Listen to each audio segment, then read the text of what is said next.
Hello and welcome to Conscious Living Radio. My name is Mark Huron, and today I'm here with my spirit plant medicine co-host and partner, Stephen Gray.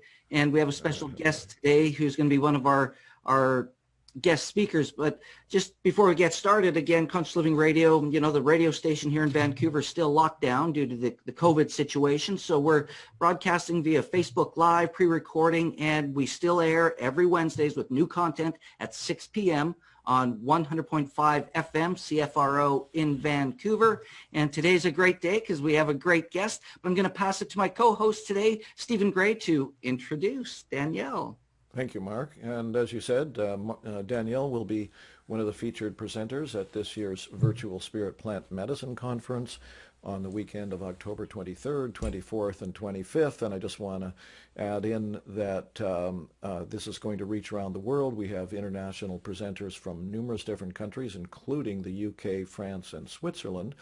And we have a passionate commitment to this vision for the transformation of a whole species on this planet that many visionaries and other people are feeling is essential now, that we are into the maelstrom, so to speak, and all voices need to speak up, and that's our modest, I hope, contribution to that, and that's why Danielle is here with us today. So I'm going to read her brief bio. It's on the Spirit Plant Medicine Conference website on the presenter pages as well. So you can check it out and her out and everything else there, and also find the ticketing information. So she's the executive director of the San Francisco Psychedelic Society.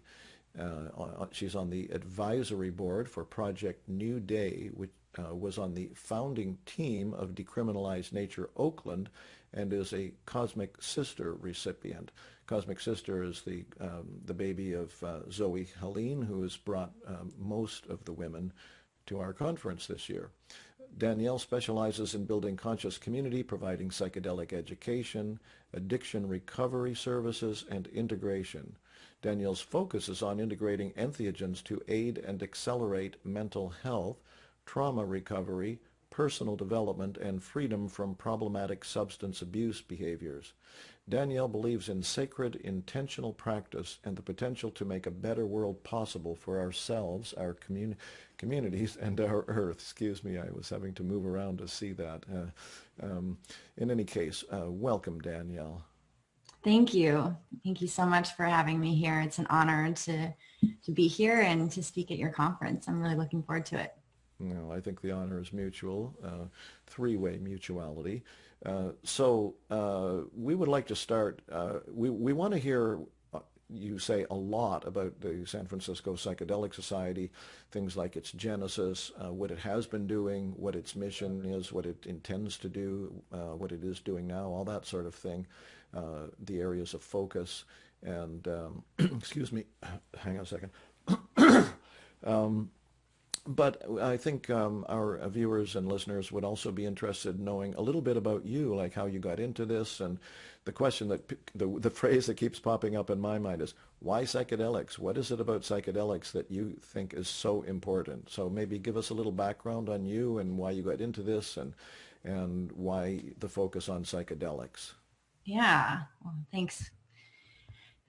Thank you, Stephen. So I believe that psychedelics are truly going to feeling abandoned. Someone in the group might share about, their abandonment with their mother and how they've overcome that. Another person might talk about, reparenting themselves and how they can do that reparenting act as an act of integration to get closer to themselves and develop that self-love that they weren't provided from their mother. So that's just an example of like what might happen in an integration circle. And then at our other groups, we have that are more focused on personal growth and mental health and addiction. It's people sharing their story, how psychedelics are helping them, asking questions to the group of, different protocols for microdosing and different psychedelics that are helpful for depression and anxiety. And part of the integration for people is just continuing to check in with community. Hey, this isn't working. I'm having this troubling experience. We have WhatsApp groups for a lot of our support groups where people can continuously check in with the community. We want to support our our community members as much as possible, because we know how these experiences can be disintegrating, or they can open up a person in ways that they never opened up before. They access new parts of their brain that they had never accessed before, and they have a new shift on their reality. That can be scary if you're alone. So we want to make sure that everyone isn't alone, and there's someone before them that can, pass on some kind of helpful tools for them to further on their journey. Yeah, excellent. Kind of taking that slightly farther or further, how do you feel about, or what are you seeing in terms of poor practice with ayahuasca, say, in particular? I mean, I'm starting to hear from people, like, for example, a couple of people that are coming to speak at the conference that lead ceremonies, that people are coming to them and saying, I didn't feel properly cared for in the last ayahuasca weekend or session that I did, and I need some help. Are you seeing a lot of bad practice these days? Well, right now we're not seeing any practice much at all. Yeah. But before COVID, we were definitely seeing a lot of warrior retreats, they're called, where people are doing ayahuasca, combo, bufo, all in like 2 or 3 days back to back, and with facilitators that are called traveling shamans, where they're just kind of traveling through the area, offering these warrior retreats to people. A lot of time, they're not screening people at all for psychiatric drugs that they're on. I met a woman specifically that was on psychiatric drugs and went to drink ayahuasca, and that was really scary, and she struggled for months and months after, really struggled, and was coming to all of our groups, asking for support, needing help, and felt so disintegrated. We also see a lot of people come back from like mushroom retreats in Jamaica that don't have integration, and they feel disintegrated and frustrated with the organization, that they're not properly supported after that experience, and they just kind of like spit them out. So that's been interesting to see. We also just see a lot of people that are needing support after a psychedelic experience, and that's not provided by their provider. Luckily, though, in the Bay Area, there are a lot of great underground providers that are focusing on integration and preparation. So I do want to speak for them as well, that I do see a lot of people that are resourced in the community, but these warrior retreats, we highly discourage people from going on. We think that, people should have the space to work with one medicine. And oftentimes I've heard these facilitators are doing them in these kind of sketchy Airbnbs, or offering 5-MeO in the kitchen while they're cooking breakfast, just very troubling scenarios. And people come to us to gatekeep for that, or, for us for counsel, meaning the Psychedelic Society, and we don't have a council yet, and we don't have a way of self-regulating. I don't want to use the word regulate too much, because I don't think regulate's the best word, but to facilitate that protection of the community, I think comes from education. If people know that these psychedelic warrior retreats are not the thing to do, and that they're risky, maybe they won't feel as called to go on them. So we just empower our community to share about these facilitators they're having trouble with, and to make it known in the community, so that they don't continue to cause the harm. Well, and I have a question around that. Excuse me, Danielle. When we talk about, these multiple medicines in a weekend, it's so important, because my experience has always been, with a really powerful medicine carrier, it's like one medicine at a time. So what do you think is happening? Why these warrior retreats are happening that way? And, what's the, it's hard to say what the truth is, because you talk to somebody, you always get a different story. But if this is the way of working with the medicines, as like an individual medicine for a period of time or whatever, why do you think it's happening as a warrior retreat? And what do people need to be really aware of when it comes down to choosing a medicine that they're going to work with, and how? I think that it comes down to how access is an issue. It's hard to find ceremony under prohibition. It's just hard. And I think that these shamans are traveling through, they don't live here, and they have these medicines with them, and they're like, okay, we're just going to set up shop for a month or two at a time, and we have all these medicines, and we're just going to offer you this whole experience and transform your life. And that's appealing to some people, but I think it's risky to do such strong psychedelics one after the other, especially combining Aya, Combo, and Bufo, because I believe there are contraindications with doing ayahuasca and Bufo right after one another. And then also offering that to people that are on psychiatric drugs. I don't feel like the facilitators have their safety in best mind. It seems like they're taking advantage of a decriminalized area in Oakland and trying to make a lot of money from these people. I've heard some crazy prices too, like $1,000 for these warrior retreat weekends. So you think money's, that commercial Oh, drive yeah. of money is behind it all? Of course. I'm sure it has to do with it. Yeah. Yeah. Well, as Jamie Wheel so eloquently pointed out at our last conference, there's that. The money is a big impetus and motivation for a lot of people, clearly. And then there's the ego itself, right? The issue of spiritual materialism, claiming, my old Buddhist teacher once said that spiritual materialism is actually the worst kind of materialism, because, if your focus is on just making money, well, you can't make the world's greatest philosophical case for why you're doing that. You can try, but if you are selling spirituality, you can glorify it. And it's so much more dangerous in that sense, that people are looking for healing, they're looking for answers, and then you come along and, claim that, you're whatever you are. Even the word shaman, of course, is, quite dicey because it comes from Siberia and it traditionally means a healer in that sense, so just casually labeling yourself as a shaman is dubiously ethical, I would say. But anyway, that's wonderful that that you guys are dealing with all that stuff. It's quite incredible. Do you want to say more about that? Because I've got a couple more questions, and I'm sure Mark does. But do you want to add into that at this point? Yeah, I want to honor each person for their courage to come to these circles and share about their experiences, because it's not easy to open up that way in a group of strangers. So I think that's really cool. And I also appreciate people reaching out to us for support after an experience, because a lot of people don't know what integration is and don't know the importance of integration. Many people in the psychedelic community say, how integration is the most important part of the psychedelic experience. And I think that, we need to, as a psychedelic community, hone in on that more and really spread that message. And I hope that down the line funding will go into psychedelic integration as much as it goes into psychedelic research. Well, and integration even starts before you go on your journey.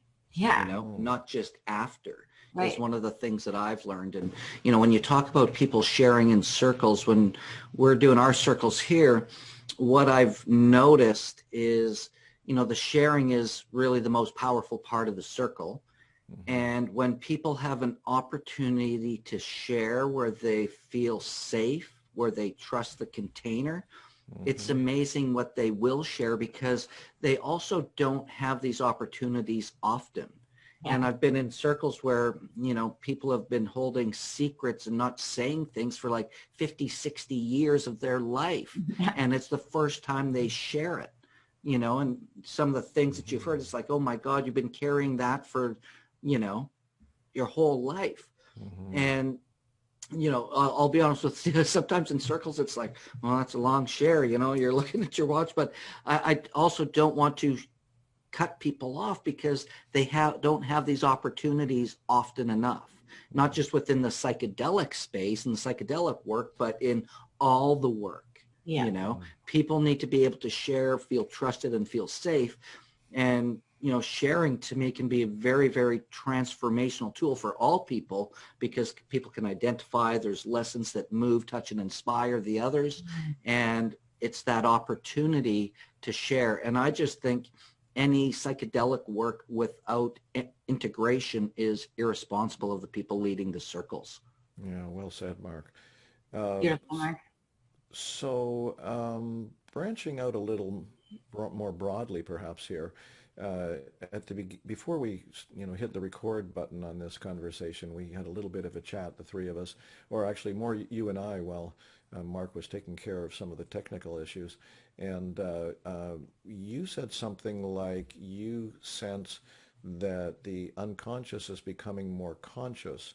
And I threw in some comments from another presenter we're having, Bruce Damer, who talked about he's sensing an increasing prevalence of what he is calling a meta-organism, where we're connecting with each other on levels around the planet in these communities. So I'm just wondering how you see this, the unconscious becoming conscious, and where you imagine that might go, if you can answer a kind of, open-ended question like that. I see the collective unconscious becoming more conscious in all different ways around the world. I see it happening in our psychedelic community as more and more people are becoming more conscious to the healing powers of psychedelics. And since I run these specialized groups around mental health and addiction, many more people are, the mass exodus from big pharma has begun. People are waking up to the fact that they've been on pharmaceuticals for a decade or more, and they're still unhappy and they're still struggling. And I don't want to be here to demonize pharmaceuticals. They help a lot of people, but the work that we do, we're the cleanup crew. We're the janitors for the people that are really struggling on pharmaceuticals and looking for new options, and waking up to the fact that, that they're looking more towards themselves and empowering themselves, and not looking out around them of, relying on the medical system or doctors or the poison that we're being fed, and honoring their radical self-reliance and looking to ways to heal themselves. And I think that's beautiful. I think we're seeing or at least I'm seeing definitely an increase in closed-mindedness around what's happening on the planet, and a lot of subscribing to mainstream messaging.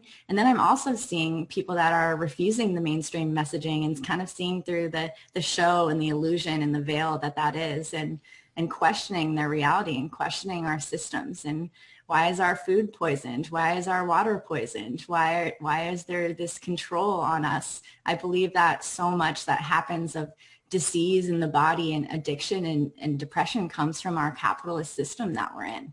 I see a lot more people waking up to that control that we're in, and kind of the pyramid scheme, and the need to break out of that and wake up to that reality that is.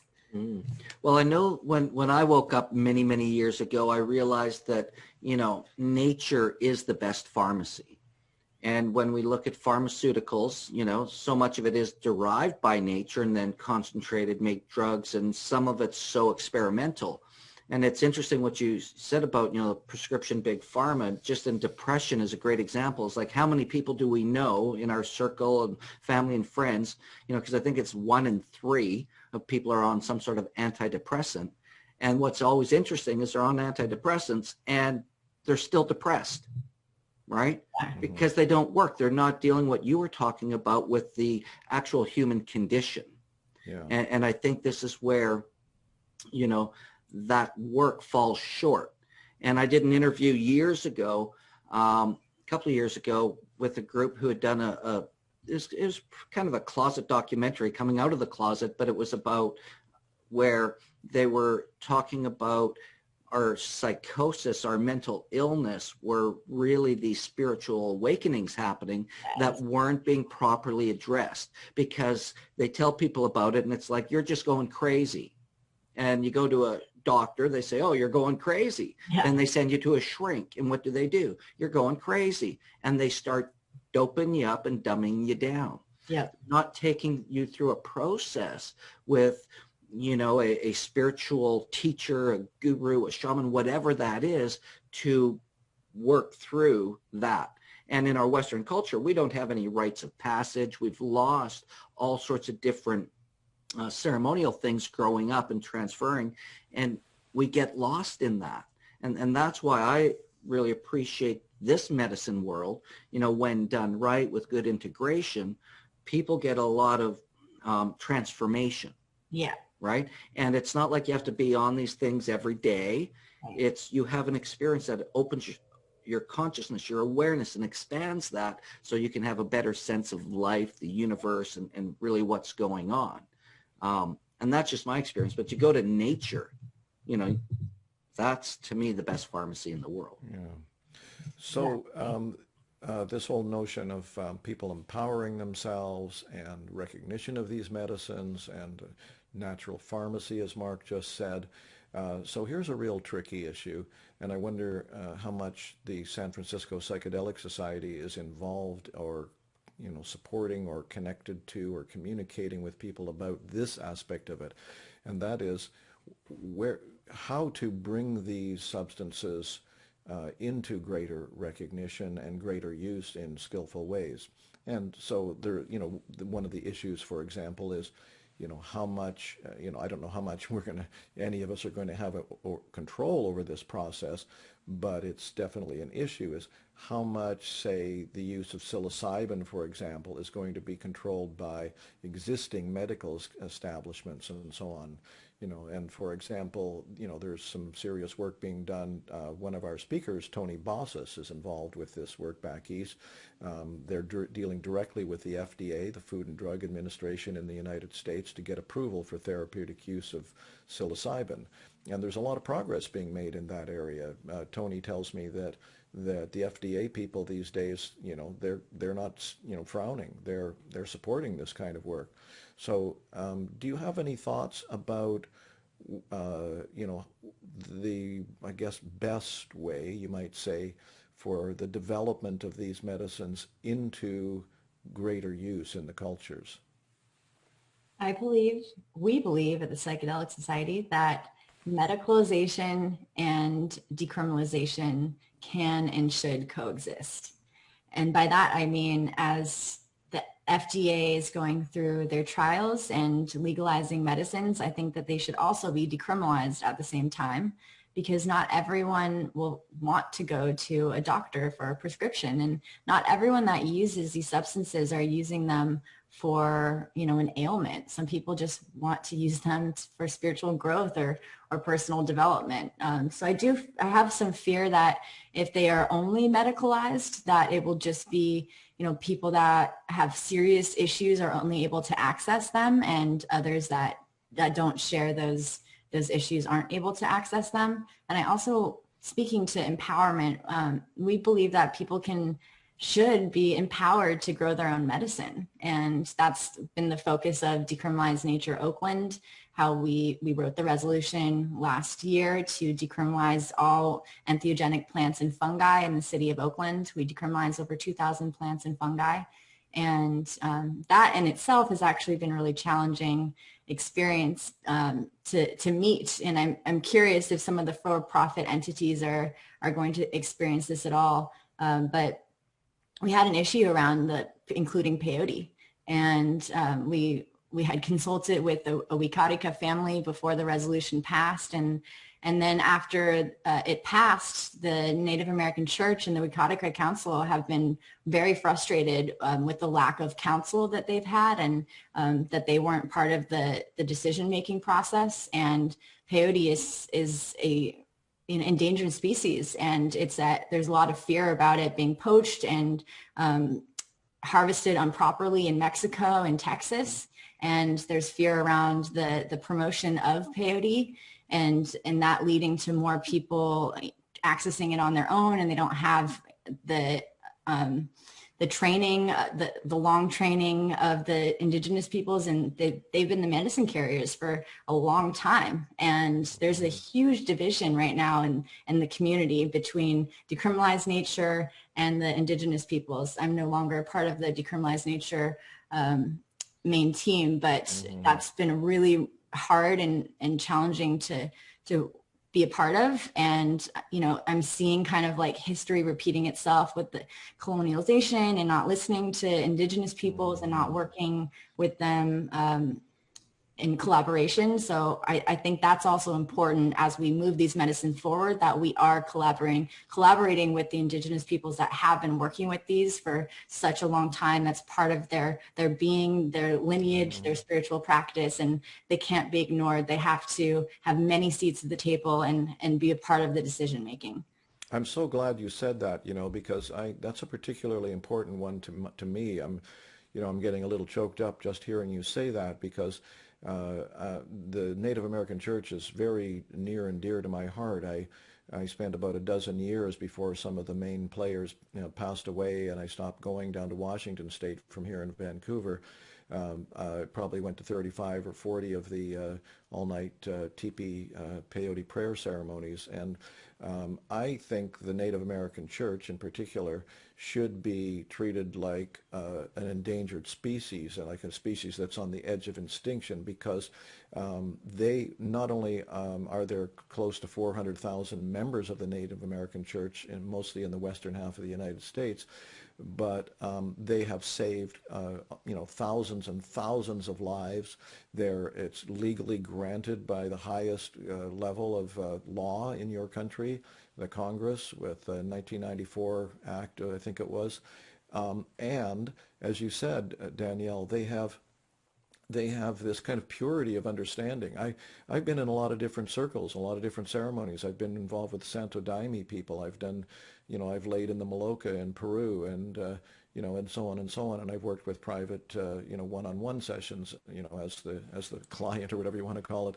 And nobody has the depth of understanding that the Native American Church people do. Every single thing, I don't want to ramble on too much, but every single thing that happens in that teepee happens for a reason.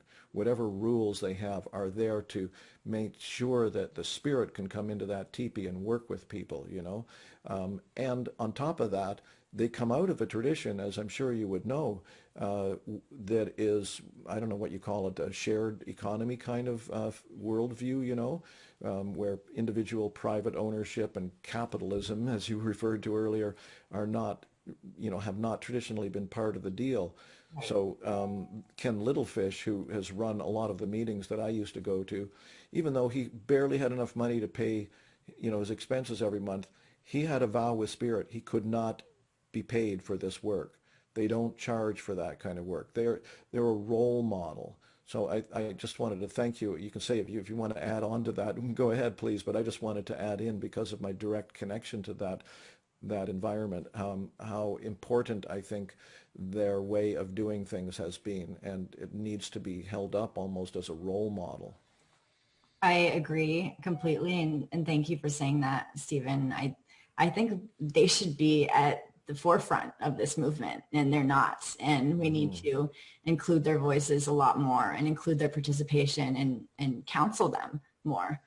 We even saw, like in Oakland, we brought 3 Indigenous teachers two of them were from the Hunikuin tribe from Brazil, and they work with ayahuasca, and one of them was from the Wicarica of Mexico that works with peyote. And we held this event last year in Oakland, and we were so excited to host these Indigenous teachers, for them to share education and music with our community. And someone from the Ohlone people of Oakland, the Indigenous people of Oakland, came to the event and stood us up and pretty much, I don't want to say yelled at us, but scolded us for not asking their permission to bring Indigenous leaders from other countries on their land. And that created kind of a whole conflict in the room. So there's a lot more to the psychedelic space that I wasn't aware of stepping up into this work. And I'm learning so much about the importance of honoring Indigenous people and working with them and in counsel and conversation. I don't think everybody understands how necessary that is. They think maybe they're being too tight about all that, but if you think of the fact that for 500 years altogether, but particularly the last couple of 100 years, in the western half, more or less, of the United States. It's been a brutal onslaught of destruction of language, of culture, of religious practices, et cetera, and this is the one thing that they've been able to hold on to, is the purity of this practice that goes back hundreds.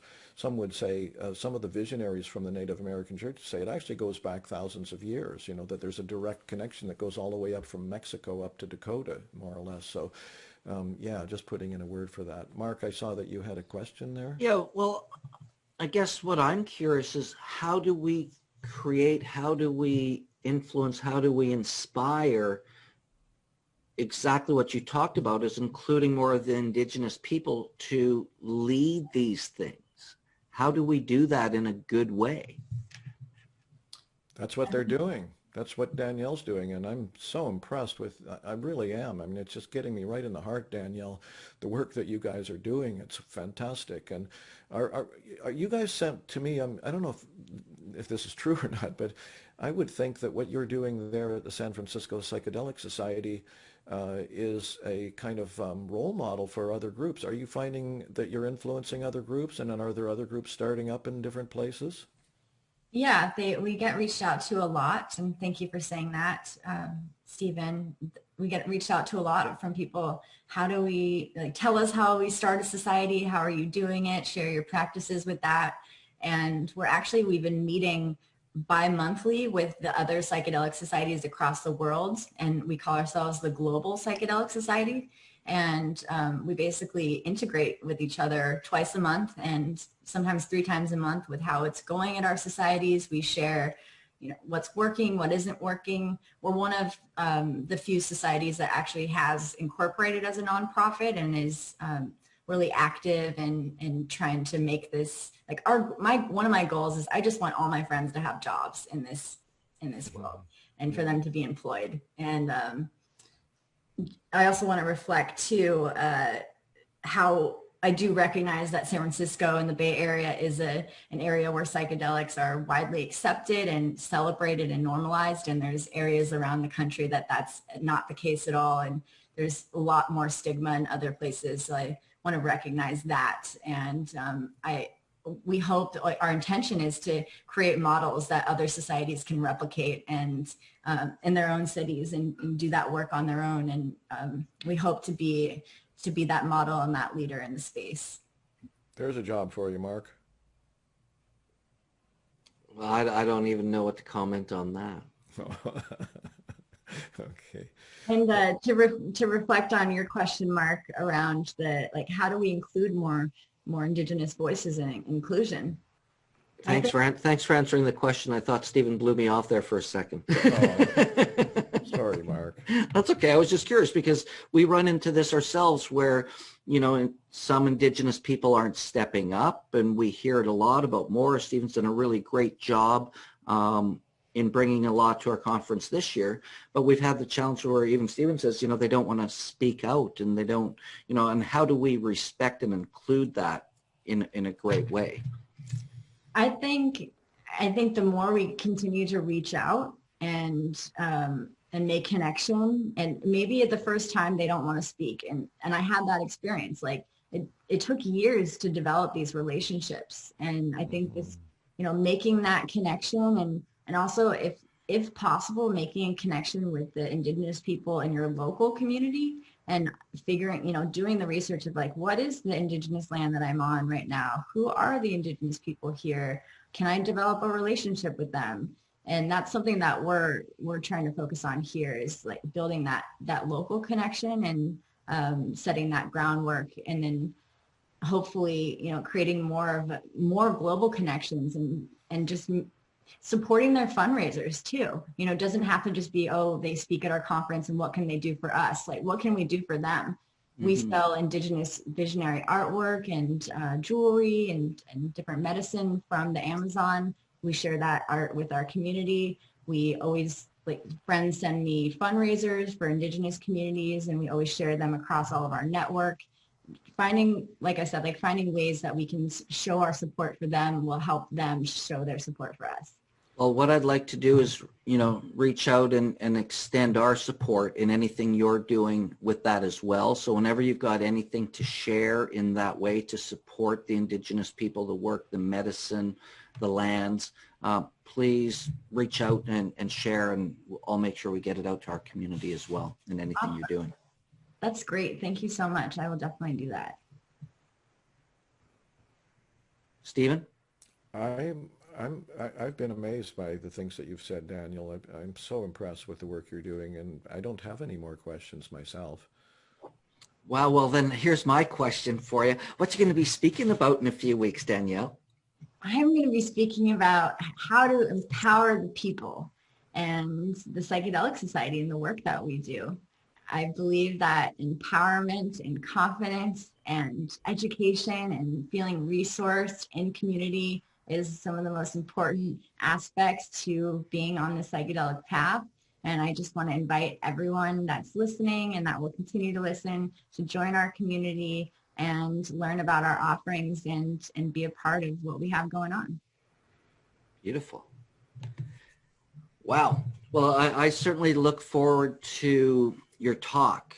That's for sure. And I certainly look forward to doing some more work with you and supporting just your society down there, because, as far as I'm concerned in this work, there are no, borders or boundaries in that way. It's just sharing, our knowledge, our information, our passion for growth, transformation, awakening, spirituality, so that people can live that, and as you said, an empowered, fulfilled, blissful life where they're not carrying the trauma and drama of past experiences. Right? I think it's just so important that people have the option at the very least and have the information, they can get the facts, and they can make their own decision to what they want to do for their own healing. And, further to what you said about, growing your own medicine, I think it's a fantastic thing. You can buy mushroom growing kits online in Canada. They ship anywhere. It's not hard to do in some of these cases. And, we're in the Pacific Northwest, so you can go out and pick your own mushrooms. Dennis McKenna and I said it many times. It's like when we talk about decriminalized nature, it's like, who gives anyone the right to make nature illegal? Like, right. Really? It grows naturally. You can go pick this stuff wherever it's in its natural habitat. To make that illegal and criminalize it just doesn't make logical common sense to me, right? Exactly. And thank you too for all the important, incredible work that you do. I'm so excited to speak at this conference. And this is, I believe, the first year it's been online, but the 10th year it's been happening, correct? Mm-hmm. Yeah. That's right. Yeah, we live streamed it the past couple of years because we sold out in 2018, and it was like, oh my God, and everybody wanted to do so. So we just had last minute decision, let's live stream it. And we brought in a team to do that. Last year we did the same, and it wasn't a big part of our audience. This year it's our whole audience. It's part of the COVID thing. And, this is about adjusting and adapting to the way the world's working, because these virtual things, let's face it, they're not going away, even when things go back to, that silly word, new normal, because we don't even know what that's going to be. So I think it's important to be able to find good ways to bring these things online. And one of our goals is to make it as interactive as possible. It's a big learning curve for myself and for Steve and the way we're doing things. But we've partnered with Hubcast, who does a lot of great international work with online conferences, broadcasting, video production, and things. So they're going to really help us out, and we look forward to bringing it's going to be interesting. That's all I can say, and we're going to do our best to make it as interactive, as fun. And because one of the things about the conference every year is that people love the way community comes together. Mm-hmm. You have practitioners, you've got doctors, you've got just average people who want to know more information. And the way that people connect has always been, one of the, I'd say proud points for us because of the feedback that we've received. And the goal this year is to, how do we do that? And I know it can be done online in a way that really works. And one of the most important things in that is for you watching, if you're going to join us online, is to engage, right? If you're in a chat room, throw out questions, and we want to have people talk to each other. So it's going to be an interesting learning experience. We'll be on the fly for 3 days, and we're just going to keep finding ways to keep making it better and better. And thank you for not, dropping the ball and for continuing with the conference, bringing it all online. I know that's a lot of organization and work to pivot in that way. So just honoring you for, really honoring your community and your members and showing up in this way. Well, and thank you for that. Yeah, and this is a personal goal really, is to really start mastering this virtual online conference summit type world and to create experiences that are beyond, and I don't mean to, berate or knock down, but I don't, let's make it more engaging than just a talking head on a screen. Yeah. Like, how do we do that, right? And I've been involved in some pretty powerful conferences now online, and I've been seeing it done. So now it's to learn from these guys who are doing it and make it even better, because again, it's not going away. And this is really a springboard and launching pad to do more and more and more, so that it's not just a one-year thing, right? And becoming a model too of interactive, fun, psychedelic conference. Yeah, absolutely. Yeah. And then when we can actually get back and convene, then it's going to be even more amazing, because people can talk about it, they can connect, and we'll still always do it online in a different way. So it's the hybrids that are happening now too, where people have a small studio audience and then they can do the Zoom or however they're doing it. It's just it's exciting to see what's going on out there, and that we can adapt it to really for anybody, whatever they're doing, whatever business, whatever that might be. But this is an opportunity to reach people on a more global level, where it's not just centralized to 600 people in Vancouver. We can literally reach anybody on the globe who's interested. Yeah. Huge. Yeah. Yeah, exciting times. Yeah. Mm-hmm. Awesome. You have any more questions, Stephen? No, I don't actually. Well, I'll just say one thing really briefly. When just a few moments ago, there was a lot of talk about healing, and I just want to, this was something that Jamie Wheel pointed out at our conference last year as well, is that we are into the maelstrom now on this planet, regardless of what anyone thinks about what's going on. The flatland days are over, I'm pretty sure, and I'm far from alone in viewing it that way. This is the time of what Josh and Kelly, another couple that are presenting at our conference, have called the Great Transition. Many people have given it different kinds of language, but the healing work that everybody is doing, as Chris Beisch, another one of our past presenters, has said, it has more influence than ever before. Like, everything that you do to heal yourself is actually rippling outward now in a way that's not only greater but more important than ever. And on that note, Jamie pointed out that, like, don't get too enamored of your own personal journey with all that too. Like, I like the analogy of a car, where you except for a few unusual individuals, you're not spending your whole life working on the car. The purpose of having the car for most people is to get it on the road and go somewhere with it. So we need to think beyond our own healing, is what I'm saying, and as many people as possible need to step forward and do what they can in the way that best suits their talents and abilities and so on, to help with this.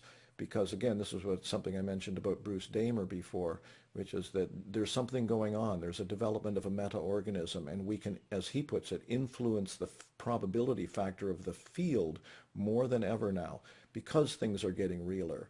And so the more people put their minds and whatever they do to this vision for a transforming world, for a healing world, the more it can actually influence this world. Mm. That's what I wanted to end with. Mm-hmm. I love that. And I believe we have the personal responsibility to help those and empower those around us. So anyone that's listening, share this conference with your friends, let them know about it, invite everyone you know, invite your parents who might not be open to psychedelics, or maybe they are, invite them too, and invite your grandparents. Now they have the option to view this right from the comfort of their own home, and we can kind of spread the the consciousness like mycelium across the globe. And you have a code to share, a discount code for your people who your community. Yes, I believe it's SPS 2020. I believe so. Yes, I'll make sure I put that in the comments as well for you. Thank you. And people can find us at San Francisco Psychedelic Society on Instagram, on Facebook, on Meetup. And our website is psychedelicsocietysf.org, and it's getting rebuilt right now, so we don't have our events on there right now.